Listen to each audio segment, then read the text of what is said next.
Ini saya tertarik nih di depan meja ini. Ada Apa? sebuah buku yang sangat tebal. Berjudul apa nih? Guns, Germs and Steel. Mendil Kuman dan Baja. Apa sih ini yang menarik nih di buku ini? Kayaknya ini punya abang nih. Iya. Tadi saya lihat nggak baca ini dari tadi fokus itu. Yang menarik sampulnya. Isinya pasti menarik dong. Isinya insya Pasti Allah menarik. Insya Allah menarik. Iya. Ini sih, ini buku terkenal banget. Udah diterjemahin di bahasa Indonesia juga. Oke.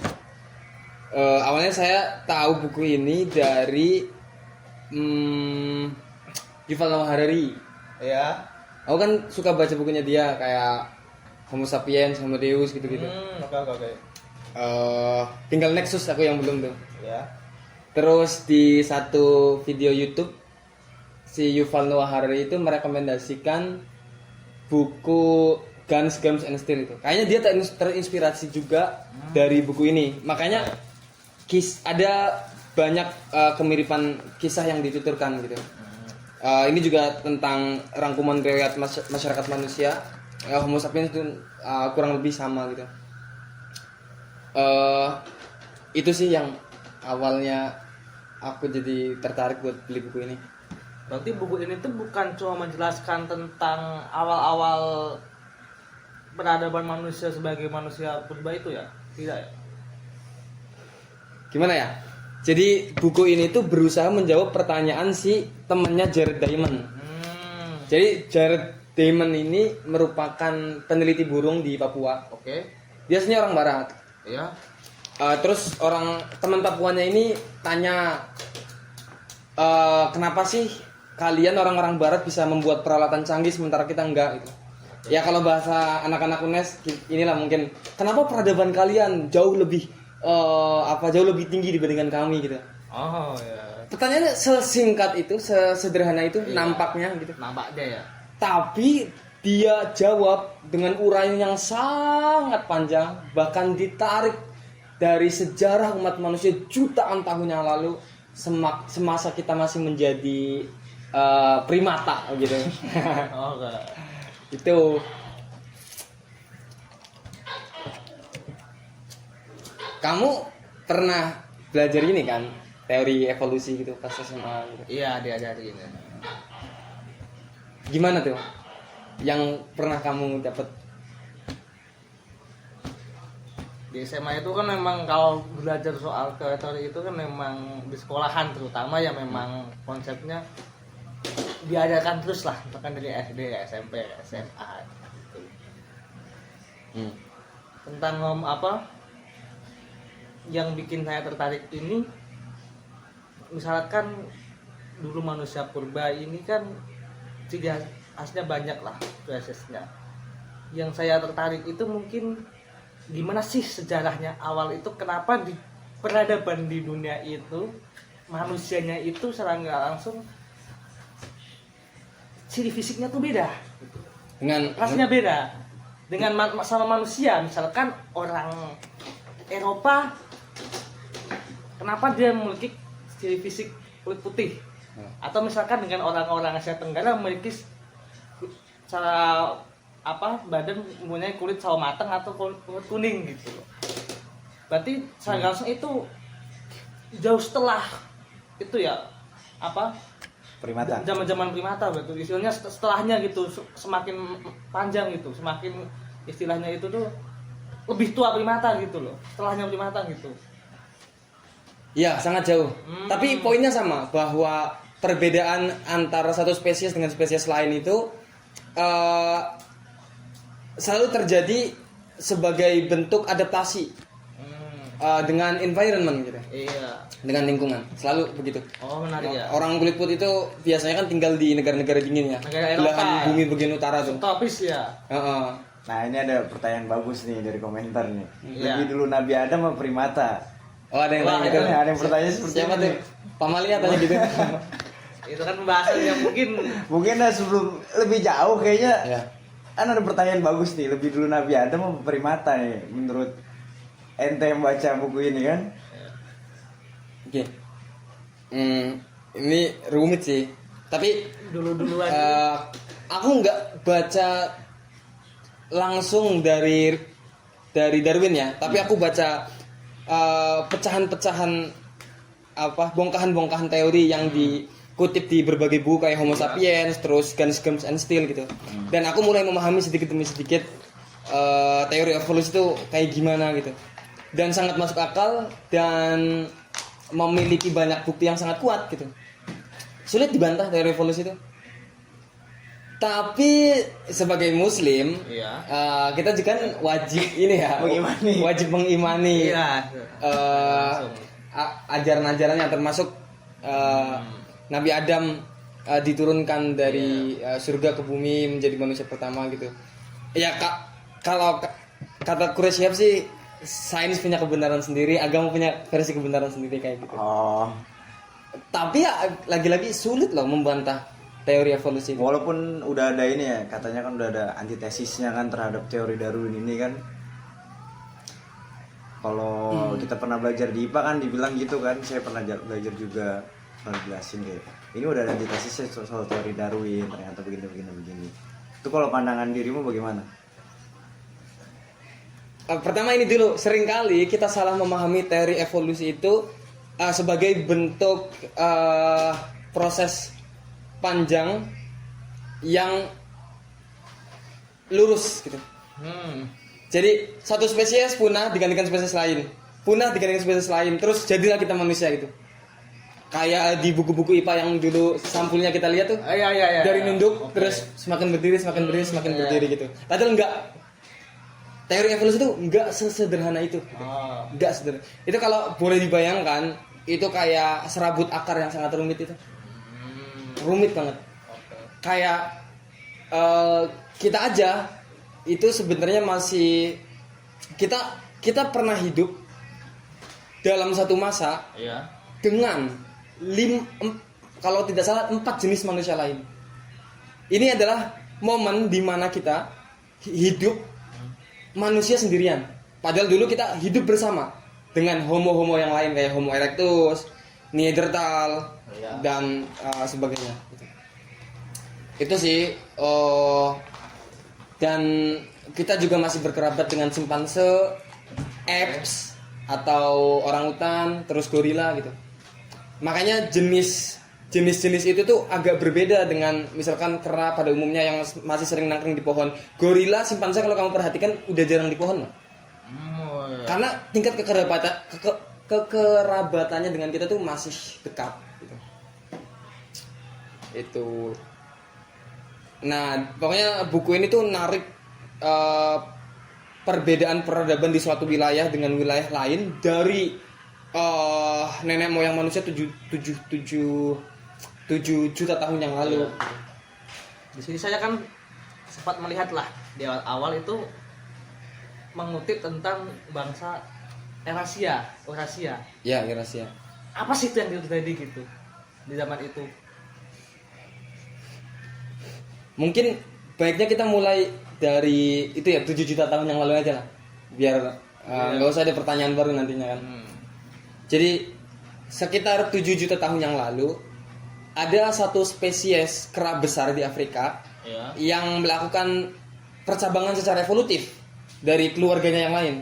Siapa itu? Itu melahirkan spesies namanya Hominidae. Ya.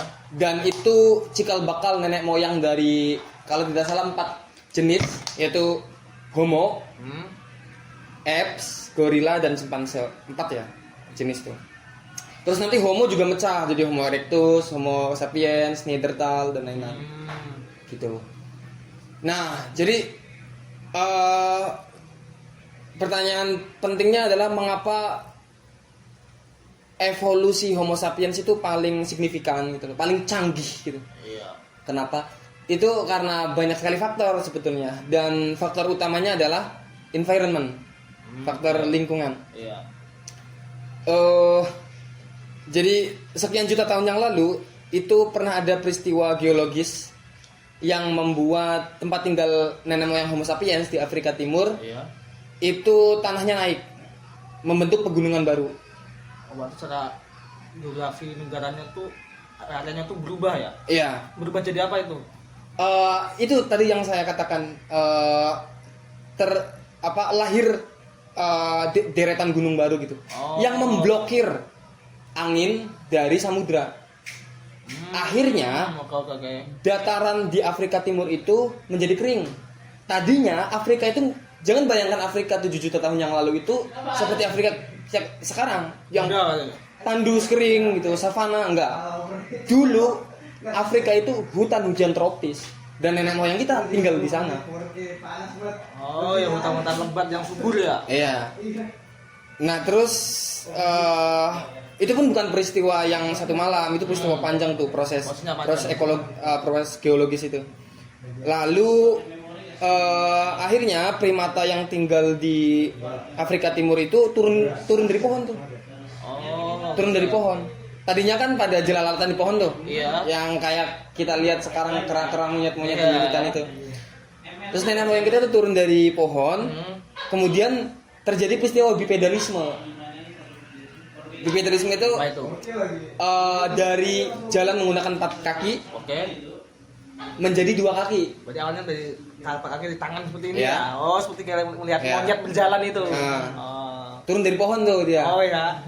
Nah, ini kan arena kehidupannya sudah berubah jadi savana kering. Jadi untuk dapat menghidupi diri, makhluk-makhluk di sana itu perlu effort yang ekstra untuk mendapatkan sumber makanan. Akhirnya mereka berburu tidak lagi dalam wilayah dekat, misal ambil buah, ambil sumber makanan di wilayah sekitar, tapi jauh gitu. Nah, kondisi ini memaksa nenek moyang manusia untuk berjalan sangat jauh untuk menemukan sumber makanan. Nah, di sana akhirnya rasa-rasanya berdiri tegak itu lebih efektif untuk melakukan perjalanan panjang. Belum lagi bawa anak misalkan. Dan cuaca yang sangat panas itu memaksa bulu kita berkurang. Tadinya bulu kita lebat banget. Berarti manusia primata dulu tuh bulunya tebal banget. Nenek moyang kita tuh tebel banget bulunya. Tebal banget tangannya. Ya, kayak hewan-hewan pada umumnya lah.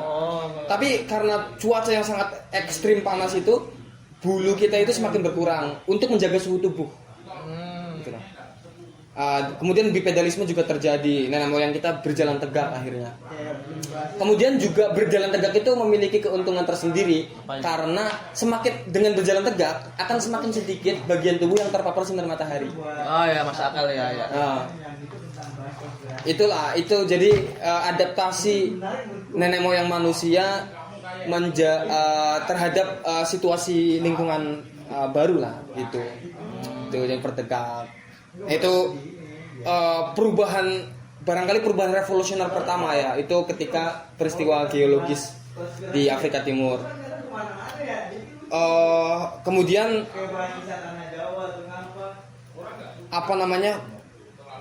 revolusi selanjutnya terjadi yang memiliki dampak luar biasa besar adalah penemuan api. Penemuan api dalam ini berarti bagaimana manusia itu pertama kali menggunakan api gitu, memanfaatkannya berarti. Pemanfaatan. Kalau api kan sebenarnya udah ada di alam ya. Iya. Tapi pemanfaatannya inilah, pengelolaannya, pemberdayaannya gitu. Iya. Nah, api juga nggak ditemukan atau dikelola dalam satu malam. Dia prosesnya panjang banget. Mulai dari pengamatan peristiwa alam kayak petir bisa melahirkan api gitu ketika nyambar suatu benda, kemudian gesekan suatu benda misalkan daun kering itu ternyata bisa melahirkan sifat panas, kemudian memunculkan api gitu. Belajar sedikit demi sedikit akhirnya, dan dituturkan, ini kuncinya, dituturkan dari satu generasi ke generasi lain sampai kita benar-benar bisa menguasai api untuk dimanfaatkan demi keuntungan kita sebagai spesies gitu. Berarti dengan penemuan primata zaman dulu, api itu jadi manfaatnya juga untuk dalam hal segi dia menemukan makanan juga berarti. Betul. Mengapa ini dikatakan revolusioner? Karena dengan penemuan api memungkinkan bagi manusia untuk membakar makanan sebelum dimakan, sebelum dikonsumsi. Dan makanan yang dibakar itu lebih mudah dikonsumsi, lebih mudah dicerna. Akhirnya terjadi pengecilan usus manusia. karena ususnya semakin mengecil, artinya ada distribusi mungkin gizi lah gitu. Distribusi gizi kalori ke bagian tubuh lain seperti otak. Terjadilah pembesaran otak. Terjadi lompatan kemampuan kognitif manusia gitu. Oke, berarti misal dari primata yang menemukan api ini, dia juga pasti memakannya kan dengan menggunakan memakan hewan gitu ya, daging hewan, daging gitu. Iya, dia makan daging. Berarti ketika belum ditemukannya api, apa yang mereka makan? Misalkan hewan-hewan itu apakah memang sudah jadikan makanan? Atau Sebenarnya bagaimana? manusia makan daging juga belajar melalui pengamatan makhluk hidup lain. Oh ya. Oh, ternyata daging itu bisa dimakan ya gitu. Misal pengamatan terhadap hewan karnivora gitu. Terus belajar tuh sedikit demi sedikit dicicipi, oh ternyata enak bisa dimakan. Iya. Kemudian ditambah lagi penemuan api. Itu membuat mudah dicerna, dan efeknya gede banget lah pokoknya. Setelah itu salah satunya adalah pembesaran otak, baik secara bentuk fisik maupun kapasitas kognitif gitu. Oke, berarti banyak yang dimakan. Misalkan kayak hasil alam yang di situ tersebut, misalkan umbi-umbian atau buah-buahan. Dan ini menarik. Berarti ketika primata itu memakan makanan misalkan umbi-umbian tersebut, ada nggak di situ jelaskan di masanya manusia itu memulai salah satu strategi untuk bertanam nih, menanam agar yang ditanam itu bisa dimakan bersama-sama gitu, dikelola bersama-sama gitu. Iya. Nah, itu lagi salah satu revolusi terbesar umat manusia adalah revolusi pertanian. Mungkin kita bisa sebut ini setelah penemuan api lah ya. Setelah penemuan api terjadi revolusi besar lagi, itu revolusi pertanian. Jadi dulu cara hidup nenek moyang manusia itu dengan berburu mengumpul. Ya. Kemudian sekian panjang waktu itu manusia menemukan cara yang lebih efektif untuk bertahan hidup, yaitu dengan mendomestikasi tanaman dan hewan liar. Itu kayak, makanya dulu ayam itu hewan liar lah. Sekarang bisa masuk kandang kita, kenapa? Karena ada proses domestikasi. Kuda tadinya hewan liar tapi bisa jadi hewan peliharaan, alat transportasi dan lain-lain karena proses domestikasi. Kenapa peristiwa revolusi pertanian ini penting? Karena dengan cara hidup bertani, manusia lebih terjamin hidupnya dalam tanda petik. Iya. Hidup berburu dan mengumpul itu lebih sulit, lebih sedikit jaminannya untuk satu kelompok manusia itu bertahan, untuk survive. Dan dengan cara bertani kita juga bisa mendapatkan surplus pangan gitu. Dan pada akhirnya surplus pangan ini memungkinkan manusia untuk melahirkan organisasi politik kompleks. Kenapa? Karena dengan cara hidup bertani, pertama populasi manusia itu bisa semakin banyak. Iya. Kenapa? Karena dengan cara hidup itu kita hanya tinggal di satu tempat, kemudian mendapatkan makanan banyak, akhirnya angka kelahiran makin tinggi. Oke. Kalau nggak salah normalnya 2 tahun lah, 2 tahun sekali manusia itu melahirkan. Iya. Pemburu pengumpul 4 tahun. Oke. Akhirnya populasi ini semakin meningkat. Karena populasi meningkat, maka dibutuhkan organisasi politik yang lebih kompleks gitu. Di samping itu, surplus dari makanan hasil pertanian ini juga bisa digunakan untuk membayar kaisar, pemimpin organisasi politik, prajurit, teknokrat, dan selanjutnya. Enggak secara langsung, tapi melalui pajak. Akhirnya memungkinkan lagi spesialisasi bidang kayak pandai besi untuk bikin pedang dan selanjutnya. Akhirnya peradaban ini berjalan secara cepat berkat perubahan cara hidup manusia dengan cara bertani.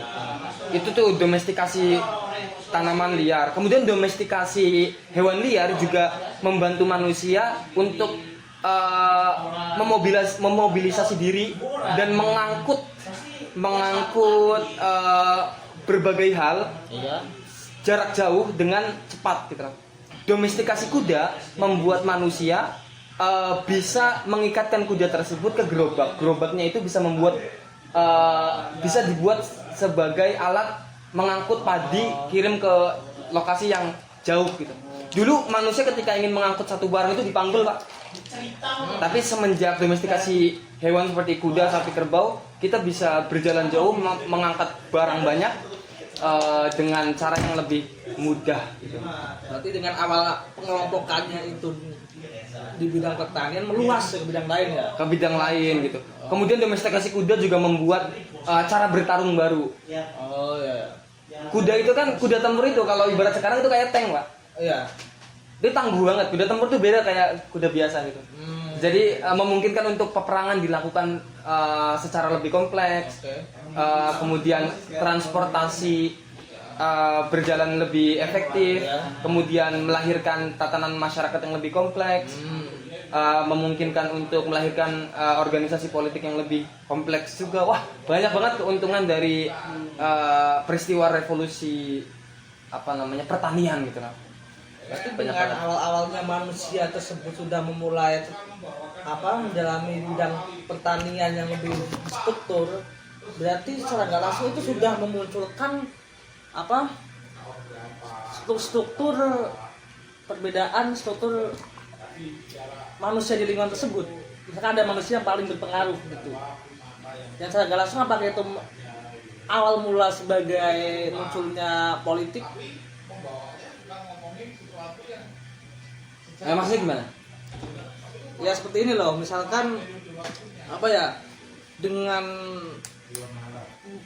manusia itu mudah mulai tahu ini pertanian dan dia mengelola pertanian bareng-bareng dan mengelola peternakan bareng-bareng, itu berarti sudah mulai muncul hal-hal yang secara nggak langsung itu suatu kegiatan politik gitu. Misalkan ketika dibilang pertanian pasti ada primata yang memang ahli di bidang tersebut, ya memang diandalkan. Secara nggak langsung dia memunculkan bahwasannya dia itu dapat diandalkan. Secara nggak langsung memunculkan orang tersebut itu orang paling berpengaruh gitu loh. Iya, itu konsekuensi logis dari revolusi pertanian karena ketika surplus makanan itu tinggi, kemudian angka kelahiran juga tinggi, masyarakat jadi pemukiman jadi padat penduduk. Akhirnya menisayakan adanya organisasi politik, menisayakan adanya seseorang yang dianggap terpandang dan bijaksana untuk ditunjuk sebagai pemimpin di satu wilayah kan. Itu mungkin memungkinkan adanya itu. Berarti ketika primata orang-orang tersebut itu sudah mulai bertani, mereka sudah mulai mengenal peternakan, efek dari hal yang tersebut yang sangat berpengaruh beberapa tahun ke depan itu apa?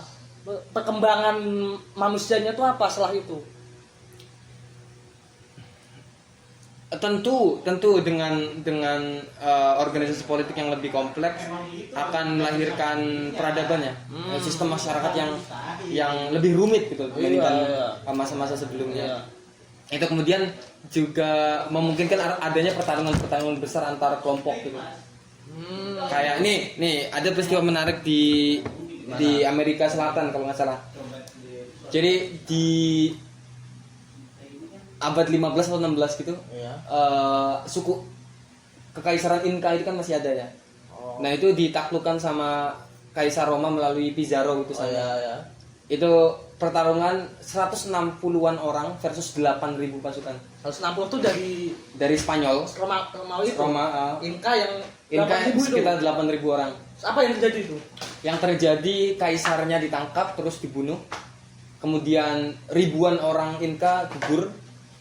Dan cuma sedikit korban atau bahkan tidak ada sama sekali dari pihak Spanyol. Bayangin 8.000 versus 160-an. Berarti itu runtuhnya Kaisar Inka titiknya di situ. Di penaklukan oleh Spanyol itu. Oh, berarti apakah hanya pemimpin prajuritnya saja yang dibunuh atau mungkin masyarakatnya semua di situ yang terkena efek itu dari Spanyol Ya. itu. Terjadi genosida besar-besaran orang-orang Spanyol oleh orang-orang Spanyol di Inca itu. Baik. Kaisarnya juga mati. Itu kan kejadian itu tuh mempengaruhi apa namanya kondisi masyarakat yang ada di area Amerika Latin sekarang ya, yang dimana didominasi oleh orang-orang keturunan Eropa ya. Ya barangkali ya, aku nggak tahu persis sih. Tapi yang menarik adalah, ini kan pertanyaan besarnya adalah mengapa pasukan Spanyol yang jumlahnya nggak seberapa itu berhasil menaklukkan Inca yang jumlahnya ribuan gitu loh. Berarti menarik apa faktornya ya? Jawabannya Kenapa? adalah baja, kuda, tulisan dan sebagainya. Itu yang tidak dimiliki oleh Inca. Inca. Oh, Kenapa? Kayaknya sederhana aja deh, baja, kuda, tulisan. Kok kesannya menjadi sangat penting dalam proses penaklukan ini gitu. Yang pertama kuda. Tadi saya sudah sampaikan bahwa kuda itu ibarat perang zaman sekarang itu kayak tank. iya. Dia tuh kuda perang itu tangguh banget loh. Dan memungkinkan untuk pengendaranya itu sulit terbunuh. Iya. Karena posisi yang lebih tinggi. Dan posisi lebih tinggi juga memudahkan untuk membunuh lawan gitu. Oke. Belum lagi kuda tempur itu bisa membunuh lawan dengan cara menendang gitu. Misal gada sampean ditendang kuda, Iya. ini bisa cedera parah gitu loh. Itu kemudian itu bisa memungkinkan suatu pasukan membunuh secara efektif banyak orang gitu loh. Itu kuda. Kemudian baja. Kenapa baja menjadi penting? Karena satu, perlindungan diri, armor yang dipakai itu. Iya, oke. Kemudian juga alat pembunuh. Karena suku Inca itu waktu itu masih menggunakan pakaian berlapis. Karena senjata mereka itu masih kayak gada, alat pemukul gitu loh. Oh, yang ya. mana ia bisa mereduksi pukulan dari gada kalau Ya. pakaian berlapis ini. Tapi tidak bisa untuk menghadapi pedang berbahan baja, Pak. Dia tusuk sekali mati gitu. Oke, berarti menarik ya. Tapi yang Betul. dipertanyakan, kenapa bangsa Spanyol itu memiliki sudah menggunakan baja tersebut atau sudah menggunakan kuda, kenapa bangsa Inca itu belum ada? Itu kan hal yang mari dibahas nih. Apakah memang peradaban di dunia waktu itu tuh berbeda, ataukah memang bangsa Inca itu dikatakan tertinggal? Apa faktornya ini? Aku nggak tahu persis sejauh itu, cuma alasannya masih sama karena revolusi pertanian barangkali terjadi lebih dulu di Europe. Kemudian juga itu revolusi pertanian memungkinkan melahirkan organisasi politik kompleks, melahirkan pandai besi, teknokrat, ahli strategi perang dan selanjutnya. Sementara cara hidup berburu pengumpul itu stagnan. Ada sebenarnya peristiwa yang bisa menjadi jendela besar dalam cara kita melihat ketimpangan peradaban ini, yaitu peristiwa suku Maori versus Maori Ori Di New Zealand tuh. di New Zealand. Oh betul. ya. Jadi suku Maori dan Maori Ori ini berasal dari leluhur yang sama, leluhur yang hidup dengan cara bertani di Australia, Papua. Dulu masih satu benua. Oh. Mereka bermigrasi ke daerah New Zealand, kemudian Maori Ori itu tinggal di kepulauan kecil New Zealand, Ya. sementara Maori itu tinggal di pulau utama New Zealand kalau saya nggak salah itu. Iya. Dalam satu peristiwa sejarah, suku Maori suku Maori ini berhasil melakukan Maori Ori Iya. karena perbedaan cara hidup. Maori Ori itu hidup dengan cara berburu pengumpul. Oke. Maori itu dengan cara hidup pertanian. Kenapa dua cara hidup ini melahirkan perbedaan kemampuan perang? Karena satu, cara hidup bertani tadi udah dijelaskan panjang lah, Iya. melahirkan banyak pasukan, Iya. organisasi politik kompleks dan Iya. dan setelahnya dan hal-hal lain lah. Sementara cara hidup berburu pengumpul itu sulit melahirkan hal-hal demikian. Iya. Tapi kenapa? Ini pertanyaannya. Iya. Kenapa dua suku yang berasal dari nenek moyang yang sama melalui cara hidup yang berbeda gitu lah? Jawabannya adalah karena environment, lingkungan. Oke.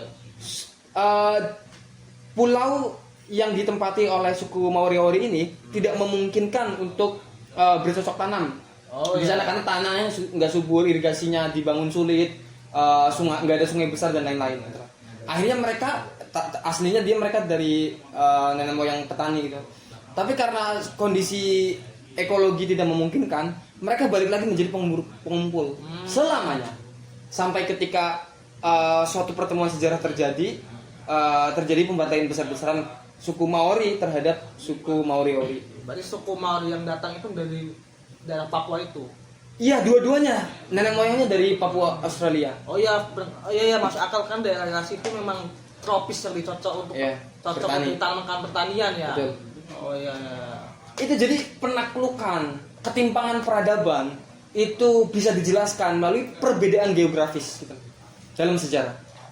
Perbedaan geografis. Oh ya berarti secara nggak langsung tuh berpengaruh kenapa memang waktu itu bangsa-bangsa Eropa yang menaklukkan Australia atau New Zealand itu memang lebih mudah karena memang di daerah tersebut perkembangan manusia untuk apa yang untuk maju dalam hal sektor kehidupan selain tadi pertanian itu lambat di situ ya. Ya. Lambat atau bahkan tidak berubah sama sekali cara hidupnya, tetap berburu pengumpul. Pemburu pengumpul